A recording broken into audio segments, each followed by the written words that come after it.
Stagflation. Stagflation. Stagflation. Stagflation. Stagflation. I'm sure there are dozens of videos by now telling you how much the Fed cut rates by. So instead, I want to discuss something slightly different. What happens now? Well, in a perfect world, we have a soft landing and everyone gets a 100K plus job and the country's happy. But we don't live in a perfect world and we don't have a perfect Federal Reserve. We live in the real world.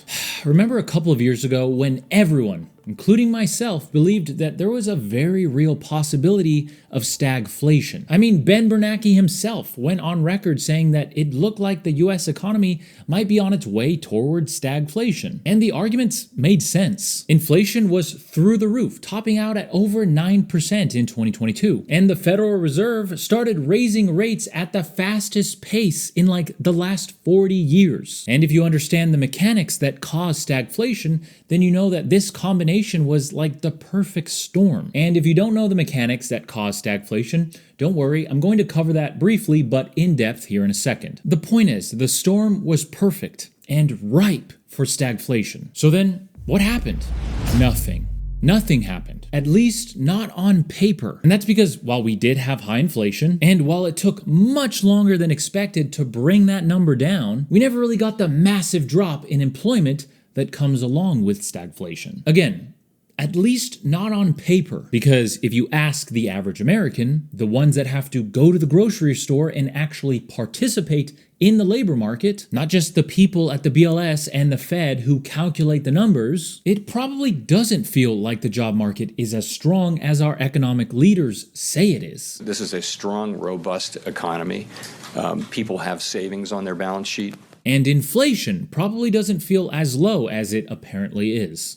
But I digress, because this video is not about the past. It's about the future potential of stagflation to make a dreaded and ugly appearance in the next 12 to 24 months. And that all has to do with interest rates and the perfect storm that once again seems to be brewing in the distance. So, in this video, let me give you a brief description of what stagflation is and, more importantly, what causes it, because it's considered one of the worst possible financial crises because of how difficult it is to fix. And I believe because of what I see taking place economically, there's a very good chance that stagflation happens at some point in the next 12 to 24 months. And if it does, well, it'll make the last 24 months, which I think everyone can agree has been a tough time financially, it'll make that look like a cakewalk. Now, is it guaranteed to happen? No, of course not. But there are some very smart people who are more experienced than me, who seem to agree that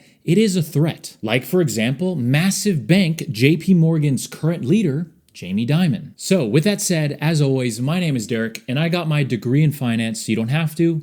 Let's talk about it.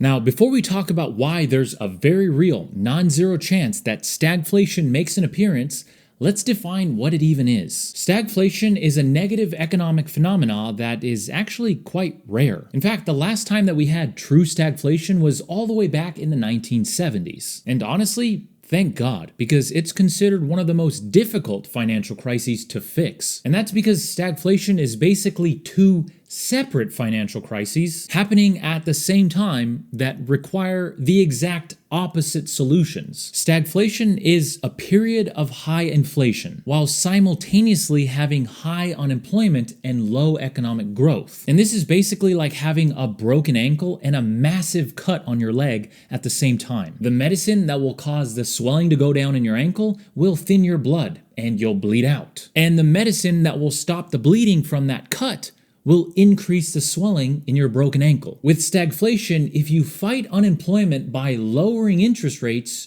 you create more inflation. But if instead you raise interest rates to fight that inflation, you cause more unemployment. It's one of the most difficult and most dangerous economic events we can experience. And right now, when you look at the economic horizon, the obstacles are there. They're in place for stagflation to occur. And really the question is, will the Federal Reserve be able to navigate around those obstacles to avoid it? And the answer to that question, I don't know.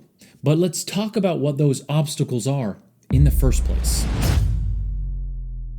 I've stated before that, in my opinion, as rates are cut over the next few Fed meetings, that inflation will reaccelerate to some degree. And that has to do with the fight against inflation, which has been way harder than expected for the Fed. I mean, remember when everyone was predicting that the first Fed rate cut would be like 8 months ago, in March of this year? I said dozens of times that that wasn't going to happen, and it didn't. And that's not because I'm a genius. I'm not. It's because inflation was very evident that it was becoming sticky. And now we're at a place where inflation is down. CPI inflation is at 2.5%, and core inflation, which is the preferred metric for the Federal Reserve, is at 3.2%. Again, the Federal Reserve's preferred metric is at 3.2%, which is more than 50% higher than their target rate of 2%. Yet, here we are, with rates officially cut. So is inflation, which after all of this Federal Reserve fighting against it, is still not at the target rate, is that inflation going to reaccelerate as the Federal Reserve takes more and more pressure off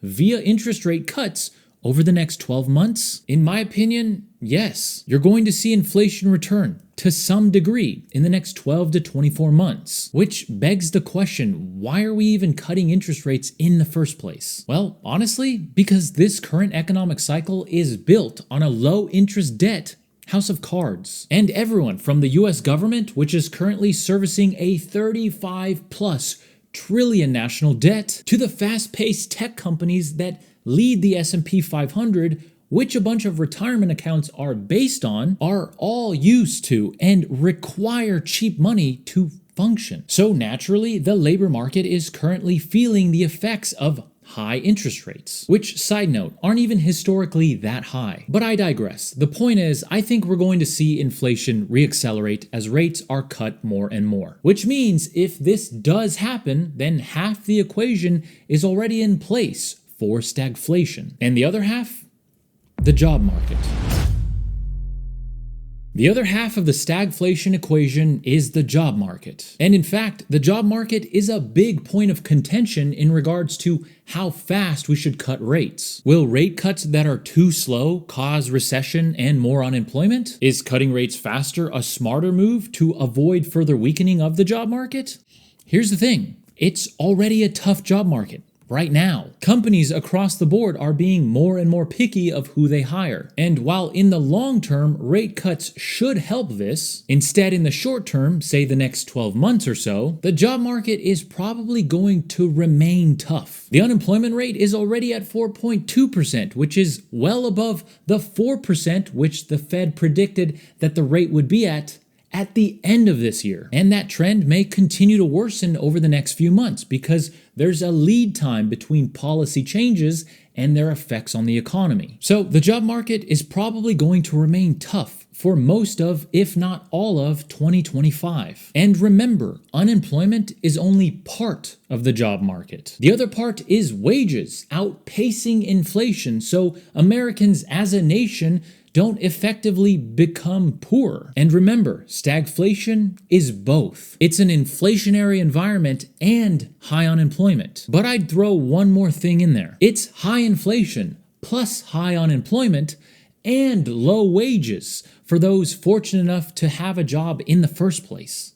So now let's pull all of this together. Say if inflation does in fact reaccelerate due to rate cuts, but those same interest rate cuts are not large enough or fast enough, or they're already too late to prop up the jobs market, both employment-wise and wage-wise. Say that happens in the next 12 to 24 months. Well, that would be the worst case scenario. Reaccelerating inflation and not enough wage growth or jobs to counter it. That would be known as stagflation. And again, remember, just a couple of years ago, there was fear that we would experience stagflation, but largely it seemed like we were able to avoid that train wreck. Well, let's hope that we actually dodged it and not just delayed it.